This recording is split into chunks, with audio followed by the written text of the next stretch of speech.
حضرت عبداللہ بن عمر نے دیکھا کہ ایک آدمی خانے کعبہ کا طواف کر رہا ہے اور اپنی ماں کو اپنے کندھے پر بٹھا کر کے طواف کر رہا ہے، اپنی ماں کو اپنے کندھے پر بٹھا کر کے اللہ کے گھر کا طواف کر رہا ہے۔ حضرت عبداللہ بن عمر نے کہا، اس آدمی نے عبداللہ بن عمر سے کہا کہ اے عبداللہ بن عمر، آج میں نے اپنی ماں کو طواف کرا دیا، آج میں نے عمرہ کرا دیا، آج میں نے ماں کا حق ادا کر دیا۔ اللہ کے حضرت عبداللہ بن عمر نے فرمایا کہ ولا زفرتن، اے میرے بھائی، ابھی تو تیری ماں نے تجھ کو جنم دینے کے ٹائم تیری ماں کو جو پیڑا ہوئی تھی، جو درد ہوا تھا، تیری ماں کی زبان سے جو آہ کی آواز نکلی تھی، ابھی تو نے اس آواز کا بھی حق ادا نہیں کیا ہے، ان کا حق ادا نہیں کر سکتے۔ کوشش کرو کہ ہمارے ماں باپ کو ہماری وجہ سے کوئی دکھ نہ ہو۔ ٹھیک ہے، وہ غلط ہو سکتے ہیں، ایک عمر آتی ہے جب ماں باپ بوڑھے ہو جاتے ہیں، چڑچڑا پن آ جاتا ہے، بچوں کی طرح بچپنا آ جاتا ہے، ضد آ جاتی ہے، یہ سوچ کر کے نظر انداز کر دو۔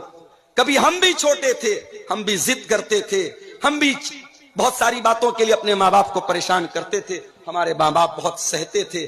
آج ہمارا نمبر ہے، آج ہماری باری ہے۔ اللہ نے کہا کہ اپنے ماں باپ کے ساتھ اچھا پیدا ہو، آپ کے پیسے میں برکت آ جائے، آپ کے گھر میں ڈھیر سارا پیسہ آ جائے۔ آئیے آپ کو ایک طریقہ بتاتا ہوں۔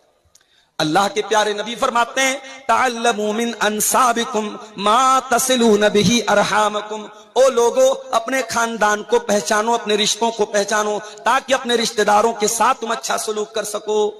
جب تم اپنے رشتہ داروں کے ساتھ اچھا سلوک کرو گے، ان کو پہچانو گے، ان کے خوشی اور غم میں شامل ہو جاؤ گے، اللہ کے نبی فرماتے ہیں فَإِنَّهَا مَحَبَّةٌ فِي الْأَهْلِ مَنْسَاتٌ فِي الْأَثَرِ مَسْرَاتٌ فِي الْمَالِ۔ اس سے تین فائدہ ہوگا، تین بینیفٹ ہوگا، تین لابھ ہوگا۔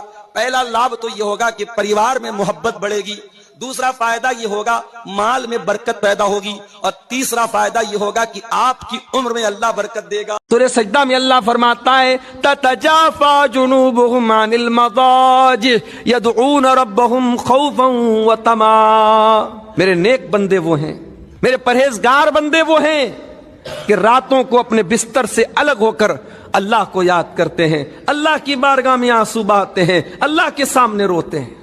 سورہ سجدہ میں اللہ فرماتا ہے تتجافى جنوبهم عن المضاجع يدعون ربهم خوفا وطمعا۔ میرے نیک بندے وہ ہیں، میرے پرہیزگار بندے وہ ہیں کہ راتوں کو اپنے بستر سے الگ ہو کر اللہ کو یاد کرتے ہیں، اللہ کی بارگاہ میں آنسو بہاتے ہیں، اللہ کے سامنے روتے ہیں۔ سورہ سجدہ میں ہماری مائیں بہنیں بھی سن رہی ہماری بات۔ آج امت کے بگاڑ میں ان کا بھی بہت بڑا رول ہے۔ آج عورتوں کا بگاڑ، جب ایک عورت کا بگڑتی ہے ایک عورت، تو پورا ایک خاندان بگڑتا ہے، کیونکہ یہی عورت بیوی بھی بنتی ہے، یہی عورت ماں بھی بنتی ہے، یہی عورت بیٹی بھی بنتی ہے۔ ایک عورت کا بگاڑ پورے سماج کا بگاڑ ہے۔ آج ہماری ماں اور بہنیں، مجھے میری تلخ بات کو معاف کیجئے، آج اگر عورتوں کے اندر اگر سدھار آ جائے تو شاید سماج کا آدھا بگاڑ ختم ہو جائے۔ کتنی عورتیں ہیں راتوں میں تہجد پڑھتی ہیں، پانچوں ٹائم کی نماز پابندی سے پڑھتی ہیں، گھر سے جب بھی نکلتی ہیں نقاب میں نکلتی ہیں، مگر جانتے ہو ان کا سب سے پسندیدہ مشغلہ کیا ہوتا ہے؟